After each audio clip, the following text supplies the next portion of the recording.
Hello, everyone. If you haven't heard about Anchor, it's the easiest way to make a podcast. Let me explain. Number one, it's totally free.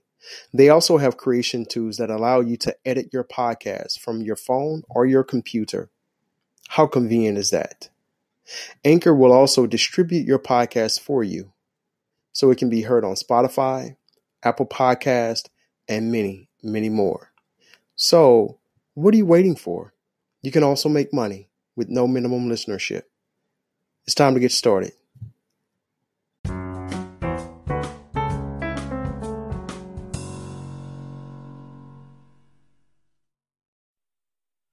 Well, welcome to the Kingya podcast. As you may have guessed, I am your host, Kingya, a father, activist, and professional speaker. On this podcast, we discuss relationships, criminal justice, news and politics, Black history, culture, and domestic violence awareness. If this is your first time being here, I want to say thank you and encourage you to keep listening. Each week you can expect to hear thought-provoking interviews, as well as personal and relationship tips that will help enhance your life. You will have access to resourceful downloads that you can implement daily to become more productive. Thank you for spending some time with me today. The purpose of this podcast is because everyday people inspire me through their stories of trial and error in life. Now let's jump into your favorite podcast. What better way to share our stories?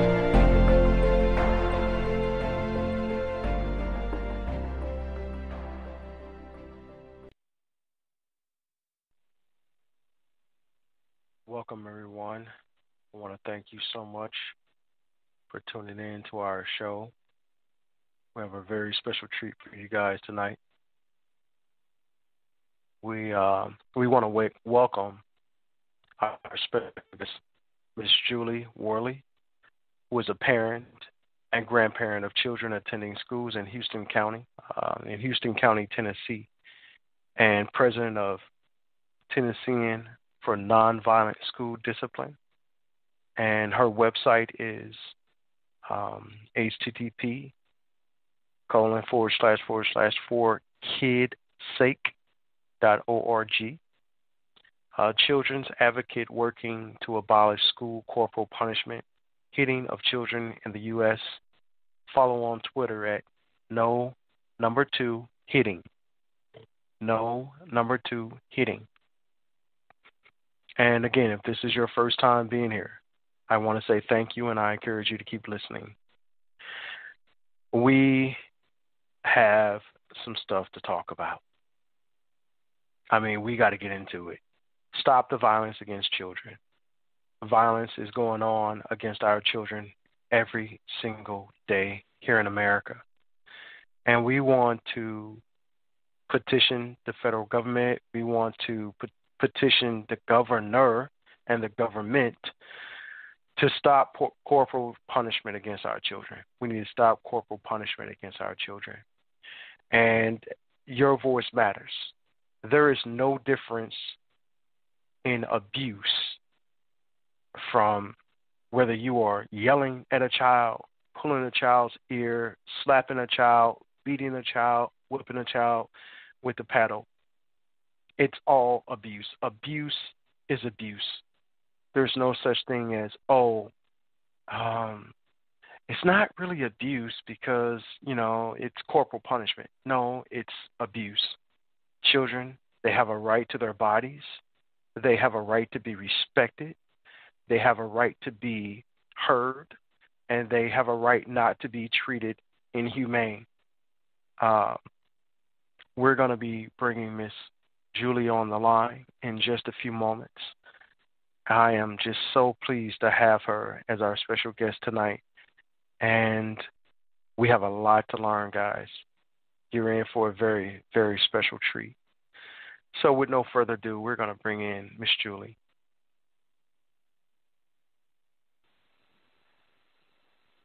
Hi, this is Julie.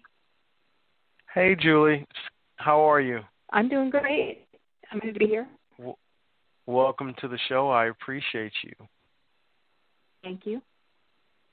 Thank you so much. So I was just telling our listeners that we've got a lot to talk about. We got some laws that we need to change. We got some bills that need to be passed. And I just want to thank you for your resilience and for everything that you've done to shed light on this situation, right? On this appalling situation with our children. With this Stop the Violence Against Children piece, it's imperative that we continue this work. And you have shared some phenomenal information, and I appreciate you so much. I just want you to know that I really appreciate you. So with no further ado, let's get into it. Okay. Well, currently there's a bill in Kentucky to ban hitting children in schools, in the public and private schools in Kentucky, in the state of Kentucky. And we need that worldwide. We do. Oh, yes, and I think that is the direction that we're moving, and it's a painful journey making this change. It's necessary, and it's the right thing to do, but the resistance, sadly, comes down to politicians, and they're pandering to religious conservative-type people for their votes. And that's what it comes down to, because the medical community has been against this for a couple of decades, the American Academy of Pediatrics, urging our lawmakers to ban this hitting of children with wooden boards in schools. It's the deliberate infliction of physical pain, and as corporal punishment. That's what corporal punishment is. And, you know, the words that we use, the language that we use does matter. We don't call it corporal punishment. We call it hitting, because it is hitting. And it's the deliberate infliction of physical pain, which is completely unacceptable. There's no difference from, you know, a child being hit and an adult being hit. Like, if you hit someone, the rule of thumb is it's abuse. It's assault. Absolutely. It's assault on another human being. That's right. Our children have no legal protection against it. It's outrageous. We have to change that. There was a bill passed, I think, at the end of last year, that animal cruelty is a felony, a federal felony. But our children, they can be beaten, brutally beaten in a school, in a public school. And come home tell me all about with it. Bruises and injuries and traumatized, and they can't even get so much as an apology from the school, usually. And even though educators have been arrested on felony child charges, it usually goes nowhere. It ends up being dropped out of their file. There's no record of it. They're practically immune in some places, and this is completely unacceptable. The fact of the matter is, corporal punishment, most of it happens in just 4 states in the South, and those states are Texas, Mississippi, Arkansas, and Alabama. There's a whole lot of paddling of children going on there, and it reflects badly on the educators. To me, that says that we need training on how to deal with discipline issues, and that we're lazy, frankly. I don't see how anyone could seriously call themselves or consider themselves to be an educator if that's what they do to children, especially when they know that it doesn't work, because the same children are paddled repeatedly. And, you know, like I said, the terror of it, some of these children, we're talking kids in kindergarten, even 4 years old, all the way through high school. There's a lawsuit right now in New Orleans, in Louisiana, I'm not sure if it's New Orleans, where a high school student, he was an athlete, was paddled repeatedly with a paddle called Big Freedia, and there's a lawsuit against that going on. But like I said, usually these lawsuits don't go anywhere, but it does cost taxpayers to try to defend these lawsuits against these school districts. And the whole situation is really frustrating. I've been advocating for children to have the right to a safe learning environment that doesn't include violence against them, hitting them with a wooden board, since 2008. And, you know, the change is coming, and it's just like almost a school district time. We haven't had a state ban it since New Mexico did in 2011. And here in Tennessee, about 2 years ago, there was a law that was passed protecting children with disabilities from being paddled in school.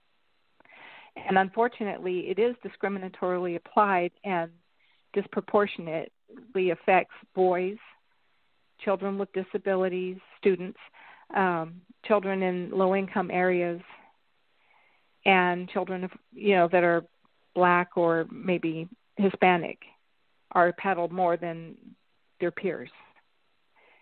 And it's not acceptable. We can do better. It doesn't cost anything to ban it. All they have to say is stop hitting the kids, and that's the right thing to do. It's better because it's been found, studies have shown that it's not effective. It does contribute to aggressive behavior and another situation which they call adverse childhood experiences. The short term is ACEs, and that's where, the traumatic experiences that we have when we're children cause us mental and physical health problems over our lifetimes.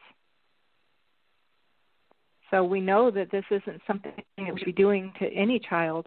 And in fact, most of the United States, the majority of school districts in large urban areas in 31 states have had this banned in schools for decades, literally. It has been a non-issue. It's pretty much hands off the kids. But in some of these places in the South, we just can't root it out. And like I said, the obstacle is the politicians. Like here we are in Kentucky, and the same thing happened in North Carolina. It passed the House, this bill. This bill has been gone through the process. This is, I believe, the third time. Students were involved with writing this bill and working with lawmakers, and they were there testifying to the House in Kentucky, the members of the House of Representatives. And the bill did pass there, and it has a lot of support, bipartisan support. There were people there from the medical community in Kentucky and even educators. Everyone is supporting this bill, but now it's made it to the House, and the House chairman there, Max Wise, there was just an article published on March the 5th saying that the bill banning paddling in Kentucky schools is idle, but it's not dead yet. So he's holding off on this, bringing it to a vote, waiting to hear from lawmakers who want to talk to superintendents in their district. And according to the article,